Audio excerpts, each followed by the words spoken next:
Alright chat, so y'all been waiting for a long ass time now. The guide is finally here. In this video, we are going to be making a guide on Thamuz, but it's not just going to be me making this guide. I've got one of my best friends here, Gyro, who if you guys don't know who he is, he's literally the vainglory of North America. This guy is the biggest menace to society on Thamuz that there is right now, and he's actually going to be here in this video doing the collab with me. So it's not just going to be like reviewing his gameplay or something. No, this guy is here on VC. You can say what's up, bro. Yeah, what's up, bro? He's here. We're doing it, you know what I mean? So first thing I want to do is I just want to show you guys his profile so you guys have some like more trust in it, right? You guys can see who he is. Currently Global Thamuz, 400 stars, has a 73% win rate on Thamuz this season. Absolute fucking menace when he plays it, bro. And in all seasons he's got about 1,300, almost 1,400 matches on Thamuz, holding that 70. He was Global Thamuz before. Guy is a complete menace. So since my Thamuz isn't the best, but this guy is completely crazy, of course we're going to be using his help to make this guide. So let's head into this custom and he's going to explain Thamuz's skills to us and give us a few tips on all of his skills to help us improve our gameplay. Let's get into it. Alright, so we're going to talk about his skills now, chat, alright? And then after this, we're going to talk about his jungle clear and stuff like this. Migs is saying he's better in jungle, so we'll get to that afterwards. Now, starting off with Thamuz's passive, his basic attacks have a 10 to 60% chance, based on his Lava's Rage, which is his red passive bar when he does damage, to conjure lava energy beneath the target that erupts briefly, dealing 55 plus true damage to the enemy. Now, basic attacks that don't trigger the lava energy will increase his level of rage, making like a better chance of you getting it on the next attack. Now, when Thamuz is without his sights, which we'll talk about later, he gains 25% movement speed. After he retrieves his sights, his next basic attack slows the target by 30% and is guaranteed to trigger lava energy. So we see that his passive revolves a decent amount around his sights, but what do his sights do? Thamuz pretty much throws out his sights in a direction, dealing instantaneous burst damage when he does it. On top of this, after a certain period of time, or if you leave the distance, they will return to him, and you can see that I have this passive under me. Now this passive allows you to leap, so if I return this and I was to jump on him here, it allows me to leap, and you can see that I do a little eruption as well. I think it's guaranteed, right, with return? Yeah, it's guaranteed. It's always guaranteed. So it's a guaranteed passive explosion with his skill 1 as well. Now, if I leave the range, you can see that the sights will also return to me. So I think it's a pretty basic piece of micro that if you're trying to run in a direction, to throw it in front of you so that you have more range with the movement speed buff, right? Yes, yeah. So that's just a basic little thing. Anyways, I want to talk to y'all about something that I actually didn't know. So, Gyro, if you want to just explain to them, like what you told me earlier with the poke damage and with some of his combos with the skill 1. Alright, so basically, what Zex was talking about is this combo wherein there's a lot of burst. Mainly because I get the burst from the first skill, second basic, first retrieve it back, and then like ult, right? Or basically something along like that. If anyone's confused, don't worry. I have it up on the screen right now, so don't worry. But like, you know. So, yeah. But basically that combo isn't really hard. Back in the day, back at the time, before the rework, that was kind of one combo, single marksman. But now they nerfed it. But you can see that it still does a lot of damage. What I generally suggest you to do, like what Zek said, whenever you're rotating or like moving, just throw your sight around, right? And like always have your passive ready when you're about to enter a bush, because you never know what's in the bush, right? True. What That's valid. What you could also do, I know it doesn't give vision, but try to like predict where the enemy is at the bush, because sometimes you can reveal them once you pull them. You pull them out of the bush. So let's say like this, I can see the HP bar that I attack somebody with a sight.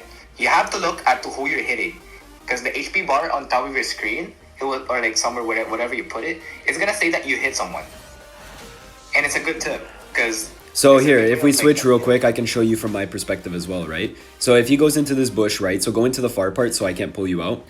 So when he goes into this far part of the bush, I can't pull him out, but you can see at the top of the screen that I hit a Thamuz, right? But of course, you can also end up pulling people out of the bush as well. So that's what he's trying to relay. Now, to explain the rest of this combo, we're going to talk about his skill 2 because you guys need to understand a few interactions with it.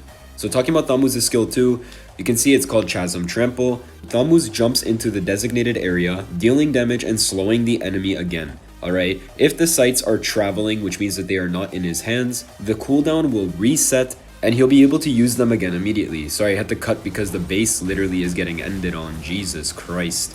But So yeah, that's very important to know for his combo, because if I do 1 and 2, I get them back on cooldown and I get a passive. So what Migs was trying to say earlier is that his burst combo, which used to be able to one-shot people, would be doing your 1, 2, basic attack, 1, alt, pull them back in, basic attacks, right? And this There's combo... also, I have another tip before you start a fight. Get your passive. You can do something like this. Get your passive ready. You have your passive ready, and then you can do something like this. Holy shit. That's basically a kill. That's basically a kill. Well, I'm sorry if I killed you, but no. That is a kill. That's absolutely insane. That is some insanity damage, bro. Like, what?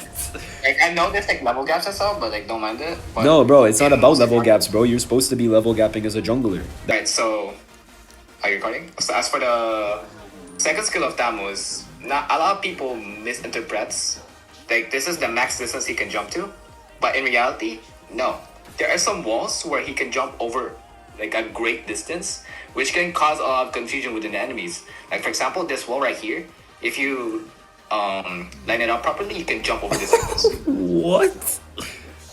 Oh my god. There's also this wall. There's also this wall. If the enemy already got to the other side of this wall, you can jump over like this. Holy shit. So it's like your indicator just barely being at the end of it. Yes. It must be pretty embarrassing when you faceplant, the way that like Alu does sometimes There's as well. also this one, come here. There's a lot of walls. I'll show you every wall. Like for example, this one too. Yo, imagine a Thamuz just appearing on you like this. I would shit myself. Hello? And there's also one more, come here. I'm on my way. There's a lot of walls. Like for example, this one too. My goodness. Yeah, I can feel it. I don't know how to explain it to y'all. Y'all gotta try it yourselves, but you can literally feel the extra distance that it goes. This one too. I'm pretty sure you can also jump this one. Yeah. Yep. You can feel like almost like your character's gliding on the wall. Can you do it with this mid bush too? Like this one here? Can you like jump to the other side of it? So like I can No, you can't. No, you can't. Oh, you can. Like that, yeah. Like that, yes. But this one, the mid bush you're talking about here, Yeah. no, you can't. Oh, you can't jump from like there to there? It's impossible while you're hidden in the bush? It's because you're like I don't really know how to explain this feature, but there's like certain like as long as you're next to a wall, like you're really close to it, and like the end of your indicator is like yeah, see, you can see that right there. So they did an optimization not too long ago for all heroes with dashes. If your indicator at all, like the landing point, is seeing onto the other side, you will get over. That's the optimization that they did, right? Also this wall right here. Now that we understand a lot of the tech on the skill too, I have a few questions about Thamuz ulti that I don't know. So first of all, let's explain the ult, and then we're going to have like Gyro explain it to us here as well, right? So his ulti is called Cauterant Inferno. He pretty much sprouts the lava stored in his body, dealing damage to nearby enemies and causing a Inferno, alright, around him. The Inferno lasts 9 seconds and it does damage to enemies in the area, right? Meanwhile, he gains extra HP, heals himself by the same amount, and increases his attack speed by 60%. He also recovers 1.5% max HP, each time he deals damage with his basic attacks or sights. So you can see at the bottom of the screen here that with level, the cooldown decreases by 4 seconds, the base damage goes up by 90 each time, the sustained damage goes up by 45 to 60. What does that mean, sustained damage? Basically for sustained damage, what it means, the more like basically while you're in a fight, you heal more basically. Ah. And like the sustained HP is like how do I say this? Basically the new buff made him so like he gains a flat 800 HP and then another HP on top of that, which scales off your HP items. Okay. So you would, if as much as possible, avoid building items unless necessary. Items like for example blade armor, Dumb Ice, even though that's kind of sad. I know the new buff on Dummy Ice is really good for fighters, but he can't really benefit because of no HP scaling from Dumb Ice. Right. So okay. you would want to build a lot of like HP items because of this passive in his ulti, right? Yeah. If you're using the standard Thamuz build with like Sky Guardian, Oracle, Queen Wings, all that good stuff, you gain a flat 3,500 in the game. My God. And on top of that, not only your attack speed is 60%, I'm pretty sure if I remember the patch notes, it increases up to 90%. Yeah. As you scale. So as you upgrade. So you can see actually at level 12 it goes up to 100% attack speed. Oh Oh, my oh, that, yeah. god. Even I didn't. I thought it was That's only 9. no, it goes up to 100. So it's 60 at level 4, 80 at level 8, and at level 12, 100. 100. That is So, why to those people who saying corrosion side is better, I would argue because you already gain a lot of attack speed early game. 60% is a lot. Don't underestimate it. That's already a lot. And there's another tip. If you're gonna ambush somebody, it's better to like ult immediately because you gain full passive rage bar. That means you have full potential on proccing your lava passive. right. So now what's the difference then, now that we understand everything and we saw how his ulti works, what's the difference then between me doing the combo that you just gave us here with the basic attacks and everything, right, like this, to do burst damage, or doing the combo now where you said to just ulti in first to ambush? The other one is ambush if you really have no rage bar. The first combo I taught you is for engage. Right. Okay. So this is You for want to have engage. the element of surprise when you Right. ult. Right. Instant burst, element of surprise, etc., etc. But when you want to, get your passive bar up, then it's okay to ulti first before you get into a fight, right? Yes, but as much as possible, you do want to deal your max damage, right, and gain more X passive, and also heal around you. Okay. That's why I'd say it's still better to like ult around an enemy. But if you really just want max reach bar, you can always just leap onto the enemy and then ult, right? Because don't forget, chat, like, an extra 500 damage of burst damage from just simply pressing my ult is no joke. And the extra little, almost like cursed helmet damage it does during that time, everything adds up, right? Like, this doesn't look like a lot of damage here, but even that little chunk can be the difference in someone living or dying. We all know that, you know what I mean? So it's like, if you're able to give yourself every slight advantage, especially on a hero like Thamuz, who just insta-kills people when you add up all these little things with his combos, it's just crazy.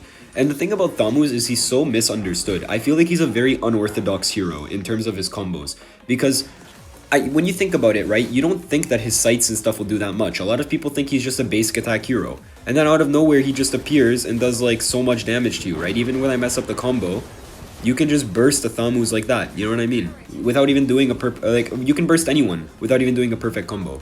Like, I did 3k damage to him there, and I've built literally that many items, that's it, right? So, that's my point, right? And that's the thing I like about Thamuz, is that he's kind of like Olu in that sense that people underestimate him, and then he just devours you, and you don't even understand it, you know what I mean?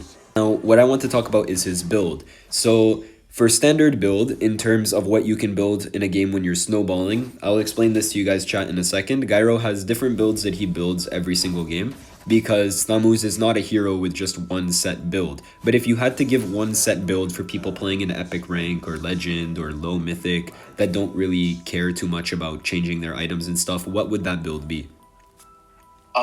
First, War Axe is just a necessary first item now, like I said earlier.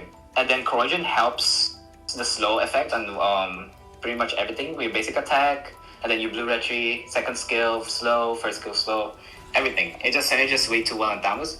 And if you like go any other items besides Corrosion for attack speed, you're trolling. Like, I'm sorry, but you're trolling because you're missing on so much potential on Corrosion side. Yeah. And as for the next item, I'd say it depends.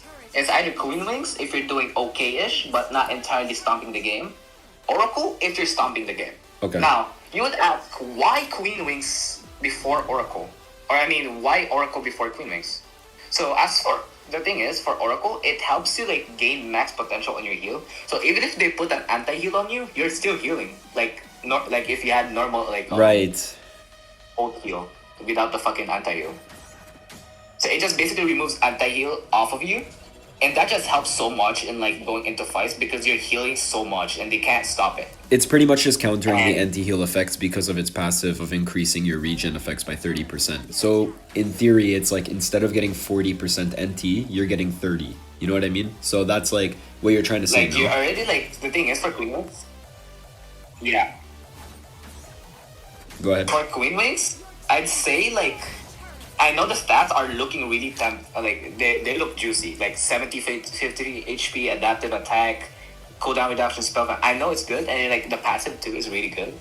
But at the same time, if you get properly stunned or like the enemy is decent, right? They can just like burst you down either way. It doesn't really matter. It's not really saving you, unlike an Oracle heal. I see. That's why if you're like OP-ish, like in snowballing, like not entirely like to the point where you're just abusing the enemy. I'd say Oracle is better for like snowballing than Queen Wings. Okay. Those are two choices. Those are two items actually. Those are your two items if like going for the standard build. And the last item, since they removed Twilight Armor from the game, there's a new item. Not really new item. They just basically swapped the passive of Twilight Armor to Sky Guardian Helmet. You go Guardian Helmet last item. Now Guardian Helmet is busted on Thamuz, not because only of the Twilight Armor passive where it reduces the max damage, right? It makes it so like you have more HP. Twilight Armor originally had only 1,200 HP, if I remember right. But Guardian Helmet But has like now since 1,800, yeah. Yes, and not only that, you don't have to like in late game attacking like showing yourself at the map is like really deadly, right? But since you have Sky Guardian Helmet, you can just heal like by just like just waiting while. And whenever you take over 500 damage, you're instantly recovering HP again on top of your massive HP regen. Like that is so stupidly strong. That is on the new items X. Oh no, it's on this one. It says it here. Upon taking more than 500 damage in a single instance, recover 20 plus 13% HP from the excess damage beyond that amount. So it's all good. So it's like with this item as well, you're healing that excess damage of 500. So if someone does 1,000 damage to you, you'll heal 130 plus extra little bit of HP back from that 1,000 damage, which doesn't seem like a lot. But again, every little bit of sustain and being able to mitigate damage, it is very, very broken. So for a standard build, I believe this probably is the best build for Thamuz. Every single item makes complete perfect sense. Now, one thing I know about Gyro, because I play with him all the time, he will always optimize his build based on the enemy. So can you give me 3 different examples of when you would optimize your build and why? Let's say, for example, there's like a heavy burst like Savior or like another mage. I would change my first defense item to Radiant. Or at least not completely complete Radiant, but only get Silence Robe. Because I already like gain a lot of value from Silence Robe. Basically 530 HP and a lot of defense already. Yeah. It's a really worth item for a 1,000 item that Thamuz can just like abuse. After that, I would just get another item, probably something like Queen Wings, so I can survive a burst. Okay. And after that, complete Radiant. And then the last item, right now I love abusing Immortality on Thamuz. Not just because it's like probably like it has so much utility usages where I could just go in and I won't get punished because I get revived. Yeah. So like I can basically set up the team for an engage and I won't get punished for it. That's why I prefer Immortality right now for my last item. And I would just change it to something like depending on the enemy team. Let's say for example there's a heavy stun. I would go Brute Force with tough boots.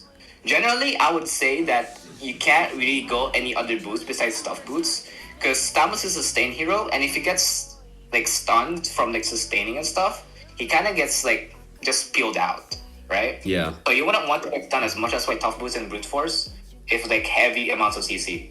But Tough Boots is enough on its own if there's like a balanced amount of stuns. So if the enemy team has way too many slows or way too many stuns, it should be Brute Force as your priority item after your 2 main core items, which are Corrosion Scythe and War Axe. Okay. Yeah. Yes, you're right. And then after that, would you go for an Oracle, or would you only build Oracle in games that you are snowballing? Like, would you never touch an Oracle in a game that's close? That's a good question. I would just go Oracle for a game I'm snowballing in. Okay. Or you could also go Oracle the moment the enemy slipped up and you gain a gold advantage. Okay. That's a good time to go Oracle. So whenever you're ahead, is what you're saying. Whenever you're ahead and able to snowball the game. That should be the only time that you go for Aura. Okay. Yeah. Because your job is not really to heal that much to an extent. You want to survive the burst. Because you're a sustain hero. Right. That makes total sense. And that's the same reason, chat, that a lot of people ask me, why don't you just play full damage Alwu? Yeah, what happens when someone just, stuns me and bursts me, right? So that's the same concept. You know what I mean? You need to have at least 1 or 2 sustain items. But on Thamuz, who is a sustain tank, right? So he's a fighter tank. He's not a fighter assassin like Alwu. Like, you need more tank items because you're going to be in fights for a very long time. Bursting people, comboing them, right? Like, just, you know what I mean? You're going to be in that fight for a fat minute. And then again, like, you guys can see, that's 4,000 damage with this combo here. I don't know, Thamuz is crazy, bro. Like I feel like just use your basic macro of itemization, guys. Okay, so Gyro gave you the valid reasons for it. Don't go Oracle unless if you are 100% snowballing the game, or if you got a counter snowball going. Go for items that are based off of the enemy. A lot of CC, no problem. Go for Brute Force Breastplate as one of your items. They have someone like a Joy or a Harith or a Xavier or something like this. Go for that Radiant Armor, right? So you want to build items that are going to stop the enemy from being able to do as much damage to you and also from bursting you, right? That is the most important thing. As long as you're doing that, you're going to survive and be super tanky and very difficult to kill on Thamuz, which is the most important thing by far, right? Because at the end of the day, if you're dead, you're not doing damage. So, you know. And with immortality in general, I think it's kind of busted in another sense that if your ulti comes off cooldown in the time that your immortality procs, you might be at 30% HP when you get your immortality. But like the second you come back, if you press your ulti, you get so much health back. And it's insane. Yes, so you still benefit from the stats of immortality. Like I can sell my Corrosion Scythe and War Axe here. I'm not going to get as much HP as if I built here, you can kill me. I'm not gonna get as much HP as if I built a full build, but you guys will see now, right? Like when he kills me here, if I can instantly ulti, like what is that? It's insane. And you have full rage, you're just ready to go again. And there's not a lot of heroes in this game that have that, you know what I mean? That just instantly heal back all of that HP and are prepared to just literally destroy all over again. Like, so that's another positive quality of Thamuz that a lot of people don't know when they combined immortality with him. And I found that very strong. One game when I played him with Immor, like the team thought they killed me, nope. We explained his skills as well, so now we're going to get into a gameplay where I'm going to be kind of watching a gameplay of Gyro playing Moose, and what we're going to do is I'm going to ask him a few questions to answer, and he's going to be doing what I do in my videos. So as you guys know from my videos, I usually like to commentate and explain my decisions. You guys are going to be getting that same experience just with my boy Gyro here instead. I'm going to be asking him a few questions periodically through the gameplay, and he's going to be answering them as well as, of course, giving his own comments on the side. So this is going to be part 2 of the guide. I'm going to be playing an actual game, and I'm going to be applying all the stuff that I taught you guys. Here in this video, I'll be showing you what to do, like what are the not to do's, all that. You can see my playstyle, how I would clear, what will be my decision makings. But I'd say for a good lineup for Thamuz, I would think that I wouldn't really say that tanks are a must need for Thamuz, but supports would be also really good since Thamuz is a sustain hero. But he doesn't really generally also need a support to sustain, because his sustain alone is already crazy. But having a support just makes him almost unkillable. Here, my trio picked Matilda, so we're just gonna be dashing around and stuff. Make sure to use the Matilda dash as much as possible. In dire situations, if you're gonna like invade, whenever you're gonna initiate a fight, or whenever you're clearing, if and Matilda decides to help me clear, she would like dash and go towards my jungle, and I would go over to my camps much faster. Simple things like that can make a big impact. Get your blue retry. So I would want to gank carry at least. Can't really kill their XP laner Hilda. Just has too much sustain because of the new buff, especially with Revitalize and the passive of Hilda. You guys are probably wondering, how would I deal with hella dash characters? Usually, what I would do is predict where they're gonna go, or I would try to read their pattern or their playstyle. It's one of the good ways on catching them, or abuse my first skill or wall hop. That way, we catch them by the element of surprise, or we just completely outplay them by understanding how they play.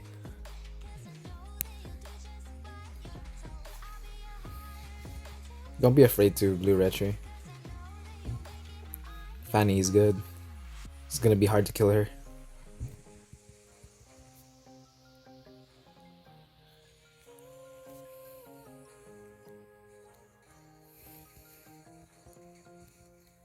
Flicker.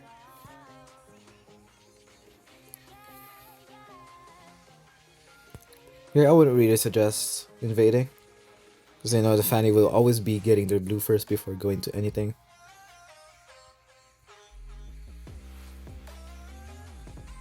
You just fight this. It's just basically a free kill with this type of engage.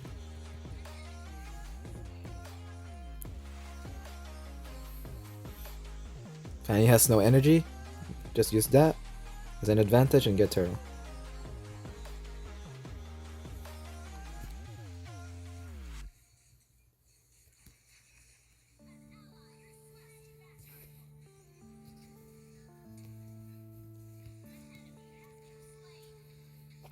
Now you can invade, I'd say. The Fanny's already taken it, it's too fast.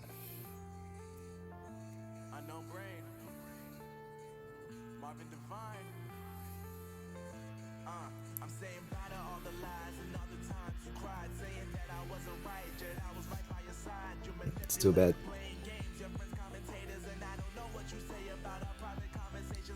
I'm just getting unlucky with these engages that I do. They just out completely maneuver me, sadly.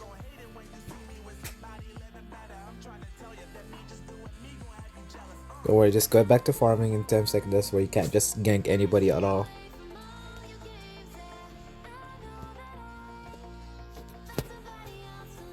You really have to force fights every time.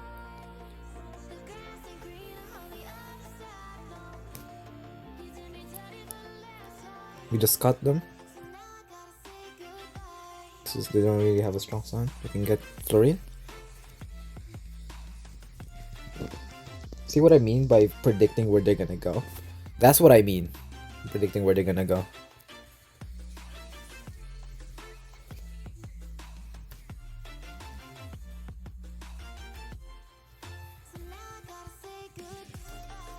You could do some outplays like that, especially if you have max War Axe. You can do some nasty things with Gyroxnm Thamuz. This is one of it. So sustain the true damage and the burst you get. Because of the amount of stats you will be benefiting from War Axe. If I went Corrosion there, I probably would have not killed the Fanny.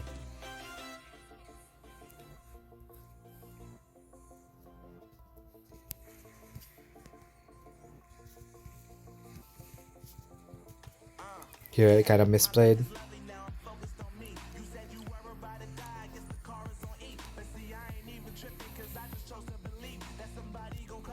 See how stupid Blue Retro is? It just gives you so much movement speed. It gives them so much slow. Just gives you so much time to engage. It gives you an easier time ganking especially. Or like starting a fight. Now here I was contemplating. I'm contemplating right now if I should just go to red buff. Such a why not, right?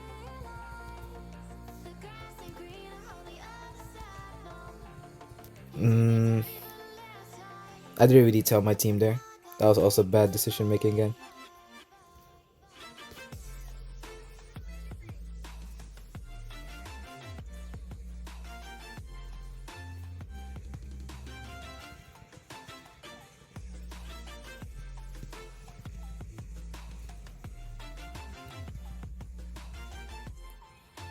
Just flicker.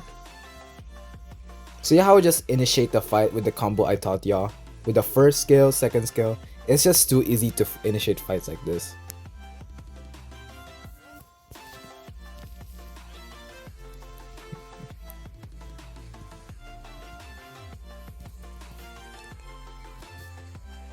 Just oh, that hurts a lot.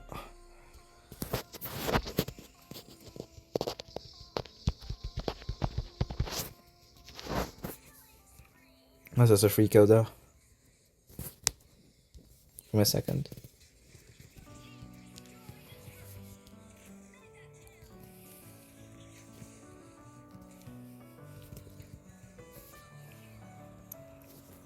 You don't have to always continue doing Lord. If you see opportunities to just jump in with your blue wretched, just kill like maybe 1 or like 2, 3.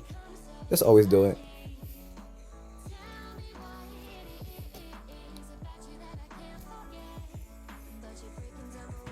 I think he's dead. Yup. This one too. Pulled him back. Fanny's not really killing me here. Yep. Very good.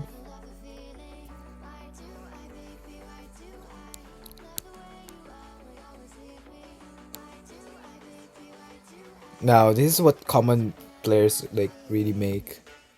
There's just continue to like do random stuff like that where you just randomly start going near Lord or like hitting them for no reason, even though they don't have no jungler.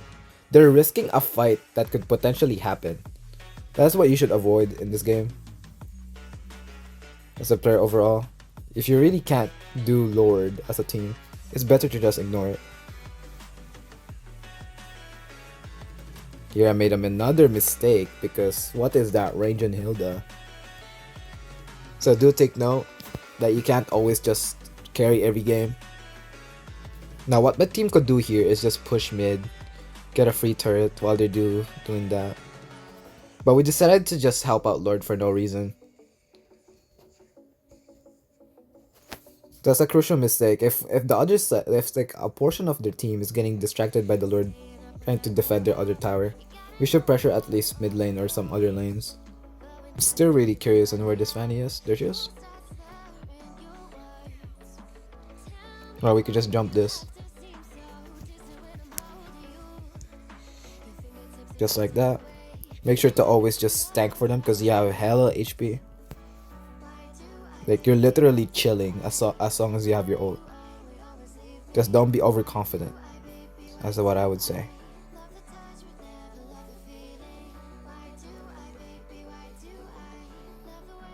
Or just complete anti-caress.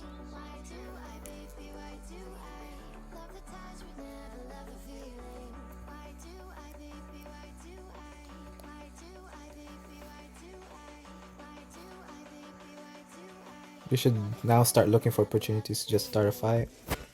But don't force fights unless you can just actually win.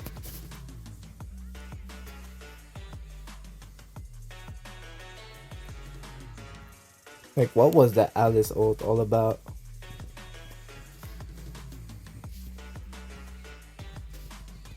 Like, I can literally kill them while under the fountain. It's so stupid.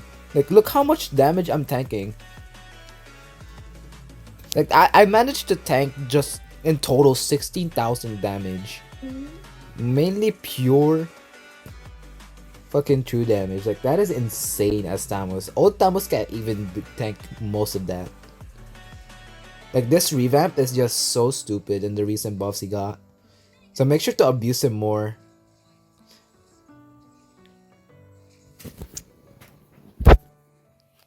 Especially in this meta wherein it's mainly just sustain.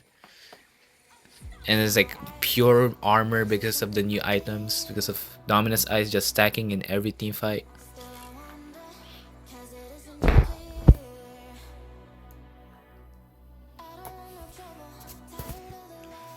And that's pretty much it. Good luck on your Thamuz games, guys. And as for the YouTube video, or rather YouTube channel, I'm still thinking about it and whether I should make it. But I was thinking maybe after my midterms or during Christmas break. Maybe because I want a clear schedule where I can provide you guys fresh content and where you guys can learn my Thamuz or just watch casual content coming from me. That's it, guys. Thank you for watching this guide.